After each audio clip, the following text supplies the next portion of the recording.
यार स्टूडेंट कैसे हैं आप लोग। आई होप कि आप लोग बिल्कुल अच्छे होंगे और एग्ज़ाम के लिए ज़बरदस्त मेहनत अभी आप लोग कर रहे होंगे। और आप लोग एक बात याद रखिएगा कि सफलता एक ऐसी चीज़ है जिसे सोने पर नहीं जागने से मिलती है।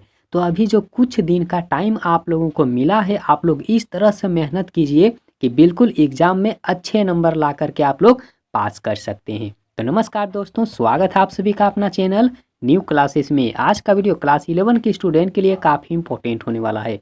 और आज मैं आप लोगों को पॉलिटिकल साइंस का ढेर सारा एमसीक्यू क्वेश्चन आंसर बताने वाला हूं जो फाइनल एग्जाम के लिए काफ़ी इंपॉर्टेंट है। और इनसे पहले मैंने पॉलिटिकल साइंस का न्यू मॉडल पेपर का सोल्यूशन, पुराना मॉडल पेपर का सोल्यूशन और ढेर सारा वीडियो पहले ही अपलोड कर दिया है। अगर आप लोग नहीं देखे हैं तो मेरे चैनल के प्ले लिस्ट में जा कर के देख लीजिए। और मैं कुछ वीडियो का लिंक नीचे डिस्क्रिप्शन में दे दूंगा, आप लोग वहां से जा कर के देख लीजिएगा। और काफ़ी सारे स्टूडेंट बिल्कुल नए होंगे जो इस वीडियो को आज पहली बार देख रहे होंगे, तो आप लोग चैनल को ज़रूर सब्सक्राइब कीजिए और साथ ही बेल आइकन को ज़रूर दबाइएगा। और यहाँ जो पहला प्रश्न दिया हुआ है आप लोग देख लीजिए, काफ़ी इंपॉर्टेंट है। और इस वीडियो में आज मैं टोटल आप लोगों को 40 एमसीक्यू क्वेश्चन आंसर बताऊंगा जो फाइनल एग्जाम के लिए काफ़ी इंपॉर्टेंट है। तो वीडियो को बिना स्किप करते हुए अंत तक देखिए, हर एक क्वेश्चन आंसर आप लोगों को बिल्कुल अच्छे से समझ में आएगा। और यहाँ जो पहला प्रश्न दिया हुआ है कि भारतीय संविधान के किस भाग में चुनाव आयोग की व्यवस्था की गई है। तो भाग 15 में चुनाव आयोग की व्यवस्था की गई है। आप लोग आंसर याद करके रखिए, क्वेश्चन अच्छे से याद कर लीजिए। दूसरा नंबर का प्रश्न देख लीजिए और काफ़ी इंपॉर्टेंट है, काफ़ी वायरल क्वेश्चन है कि मतदाताओं के लिए तस्वीर सहित पहचान पत्र को किस वर्ष से अनिवार्य कर दिया गया था। तो 1993 में अनिवार्य कर दिया गया था। मतलब जो वोट देते हैं, जिनका एज जो होता है 18 साल से ऊपर हो गया है और वो वोट देने के लिए बिल्कुल तैयार हैं, उनके पास में वोटर कार्ड है, वोटर आईडी है, तो उसमें आप लोग देखिएगा कि जो कैंडिडेट होता है उसका तस्वीर वोटर कार्ड में दिया हुआ रहता है। तो आखिर वह जो है ना कब से चालू किया गया इस तरह का, तो याद रखिएगा 1993 में। ठीक है, अगला प्रश्न नोट करिए। जो अगला नंबर का प्रश्न है कि प्रथम चुनाव आयुक्त कौन थे। तो सुकुमार सेन थे। कौन थे? तो प्रथम चुनाव आयुक्त कौन थे? तो सुकुमार सेन थे। आप लोग अच्छे से याद करके रखिए। अगला प्रश्न नोट करिए कि चुनाव आयोग की स्थापना कब हुई थी। 1950 में हुआ था। अगला प्रश्न देख लीजिए कि किन संवैधानिक संशोधन द्वारा भारत में मत अधिकार की आयु 21 साल से घटा करके 18 साल कर दिया गया था। तो जो मतलब याद रखिएगा, संवैधानिक जो संशोधन था, ठीक है, 61वें संशोधन के अनुसार में ऐसा किया गया था। सबसे पहले जो था ना, 21 साल होने के बाद में वो वोट देने के लिए तैयार होता था, उसके बाद में उसको वोटर कार्ड बनाया जाता था। लेकिन अभी ऐसा हो गया है कि 18 साल से अगर मतलब एज ज़्यादा है तो फिर वो वोट देने के लिए बिल्कुल तैयार है, उसके बाद जो है ना उसका वोटर आईडी कार्ड बन जाता है। अगला प्रश्न देख लीजिए। अगला जो प्रश्न है यहाँ पर 6 नंबर का कि भारत में किनके चुनाव में आनुपातिक प्रतिनिधित्व चुनाव प्रणाली अपनाई जाती है। तो जब राष्ट्रपति का चुनाव होता है ना, तो उसी समय में आनुपातिक प्रतिनिधित्व चुनाव प्रणाली अपनाई जाती है। आप लोग याद रखिएगा राष्ट्रपति चुनाव के लिए। अगला जो प्रश्न है यहाँ पर 7 नंबर का कि निर्वाचन घोषणा पत्र कौन जारी करता है। तो याद रखिएगा राजनीतिक दल के जो लीडर्स होते हैं वो निर्वाचन घोषणा पत्र तैयार करते हैं, जारी करते हैं। अगला जो प्रश्न है यहाँ पर 8 नंबर का कि संविधान के किन धारा के अंतर्गत में निर्वाचन आयोग का गठन किया जाता है। तो जो यहाँ पर देखिए इसका आंसर क्या होगा, 324। क्या होगा, 324 जो धारा है उसके अंतर्गत में संविधान के जो निर्वाचन आयोग जो उसका गठन होता है, ठीक है, कितना में, तो 324 धारा में। अगला जो प्रश्न है ना कि राजनीतिक दलों को कौन मान्यता देता है। तो याद रखिएगा निर्वाचन आयोग देता है। कौन देता है? तो निर्वाचन आयोग देता है। अगला जो प्रश्न है ना कि महिलाओं को सबसे पहले मत अधिकार किस देश ने दिया था। तो न्यूजीलैंड ने दिया था। कौन? न्यूजीलैंड देश ने दिया था। ठीक है, अगला जो प्रश्न है ना यहाँ पर 11 नंबर का कि मतों को गिना नहीं बल्कि तोला जाए। ठीक है, क्या लिखा हुआ है कि मतों को, मतलब जो वोट होता है ना, तो वोट को गिना नहीं बल्कि तोला जाए, यह सूत्र किस प्रतिनिधित्व प्रणाली पर लागू होता है? तो याद रखिएगा आनुपातिक प्रतिनिधित्व प्रणाली के जरिए यह जो है ना देखा जाता है। ठीक है। अगला जो प्रश्न है यहाँ पर 12 नंबर का कि भारत में निर्वाचन आयोजित करने के लिए सर्वोच्च निकाय कौन है? तो याद रखिएगा भारत के जो निर्वाचन आयोग होते हैं, ठीक है, वही उसका करेक्ट आंसर होगा। अगला प्रश्न आप लोग देख लीजिए जो 13 नंबर का प्रश्न है कि पंचायतों तथा नगर पालिकाओं में महिलाओं के लिए 1/3 स्थानों के आरक्षण की व्यवस्था किसके द्वारा किया गया था? तो 1993 और संविधान संशोधन के जरिए किया गया था। अगला जो प्रश्न है यहाँ पर, ठीक है, देख लीजिए कि लोकसभा या फिर विधानसभा चुनाव लड़ने के लिए न्यूनतम आयु जो है, एज जो है कितना होना चाहिए? तो याद रखिएगा चाहे वो लोकसभा है चाहे वो विधानसभा के लिए जब चुनाव लड़ता है ना, तो कम से कम उसका एज 25 साल से ज़्यादा होना चाहिए। कितना? 25 साल से ज़्यादा होना चाहिए। अगला जो प्रश्न है यहाँ पर देख लीजिए 15 नंबर का कि कोई फैसला लेने से सभी नागरिक प्रत्यक्ष रूप से भाग नहीं ले सकते हैं। मतलब जब इलेक्शन होता है तो वहाँ पर देख लीजिए अगर हर मतलब एक ही मतलब हर कोई आदमी मिल करके अगर एक ही आदमी को सपोर्ट करेगा तो ऐसा बिल्कुल भी पॉसिबल नहीं होता है। ठीक है।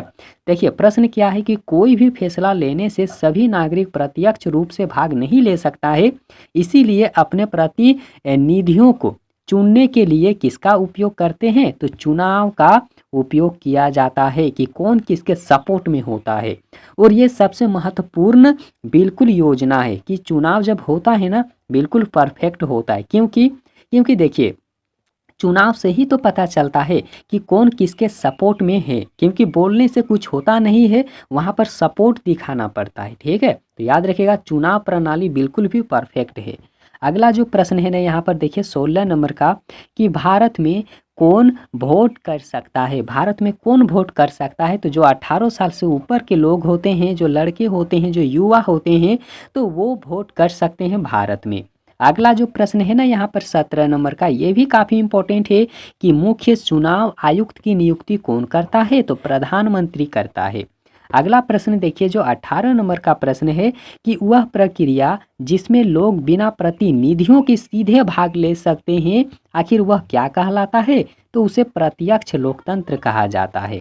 अगला प्रश्न देखिए जो 19 नंबर का प्रश्न है कि वह प्रक्रिया जिसमें लोग प्रतिनिधियों का चुनाव करते हैं उसे क्या कहा जाता है? तो उसे जो है ना अप्रत्यक्ष लोकतंत्र कहा जाता है। अगला प्रश्न आप लोग नोट करिए जो यहाँ पर 20 नंबर का प्रश्न है कि राज्य के शासन में केंद्र का प्रतिनिधि किसे कहा जाता है? तो राज्यपाल को कहा जाता है। अगला प्रश्न देखिए हर एक क्वेश्चन मैं आप लोगों के लिए बिल्कुल आसान तरीके से लाया हूँ। काफ़ी एकदम स्टडी करने के बाद में, काफ़ी खोजने के बाद में 40 क्वेश्चन मैंने बनाया है और इनसे पहले भी मैं बहुत सारा वीडियो अपलोड कर दिया हूँ। आप लोग जा करके मेरे चैनल के प्ले लिस्ट में देखिए। और यहाँ जो प्रश्न है ना कि भारत के राष्ट्रपति चुनाव कितने वर्षों के लिए होता है? तो 5 वर्षों के लिए होता है। ठीक है। कितने वर्षों के लिए?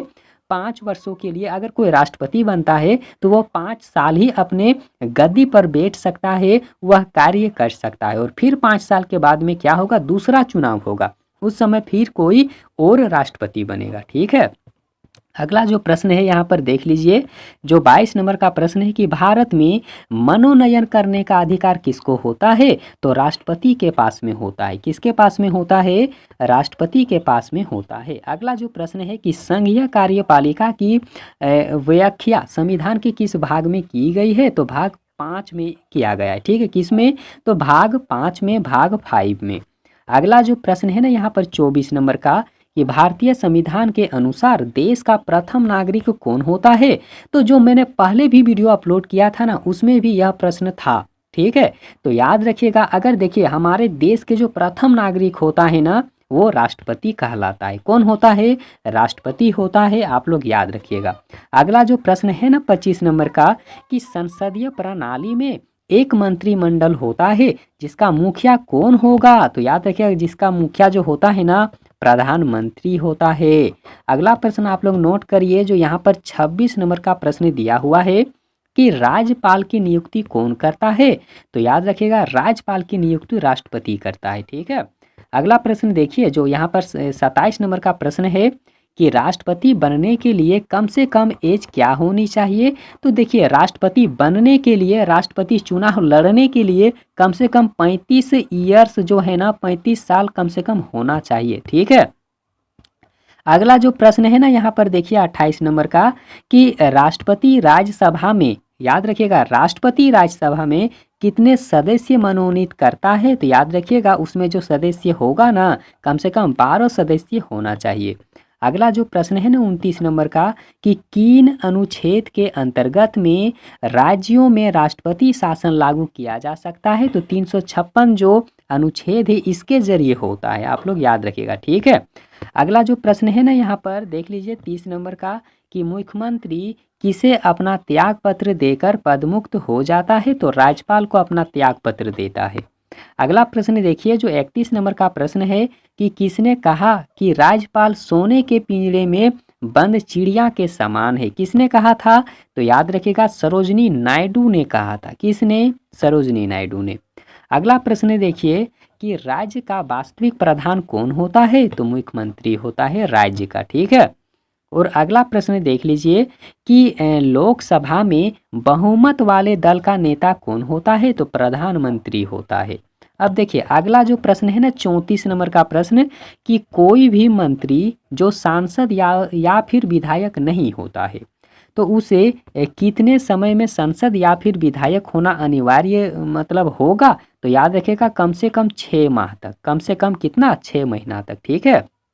अगला जो प्रश्न है ना, कि राज्यसभा को धन विधेयक पास करने के लिए कितना समय दिया जाता है। तो कम से कम 14 दिन का समय उसे मिलता है। और यह जो प्रश्न है ना ये भी मैंने पहला वीडियो में ज़रूर अपलोड कर दिया है। ठीक है। तो उसमें भी आप लोग जा करके देखिए, बहुत सारा इंपॉर्टेंट क्वेश्चन मैं अभी अपलोड कर रहा हूँ, आप लोग जा करके देखिए। हर एक क्वेश्चन जो है ना आप लोगों के फाइनल पेपर के लिए बहुत इंपॉर्टेंट है।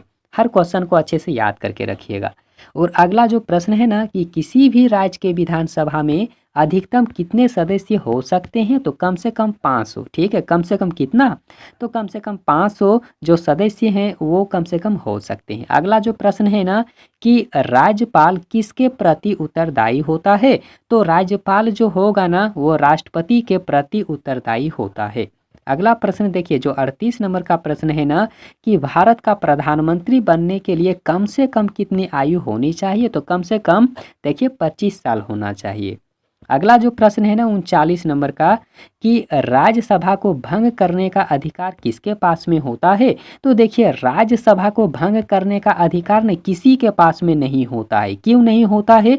तो याद रखिएगा राज्यसभा एक सतत कक्ष होता है और इसीलिए इसे कभी भी भंग नहीं किया जा सकता है। आप लोग आंसर अच्छे से याद करिए। और यह जो प्रश्न है ना आप लोगों के फाइनल पेपर में जरूर देखने को मिलेगा। और उसमें क्या होगा, प्रश्न तो यही वाला रहेगा लेकिन उसमें ऑप्शन आप लोगों को दे देगा। ठीक है।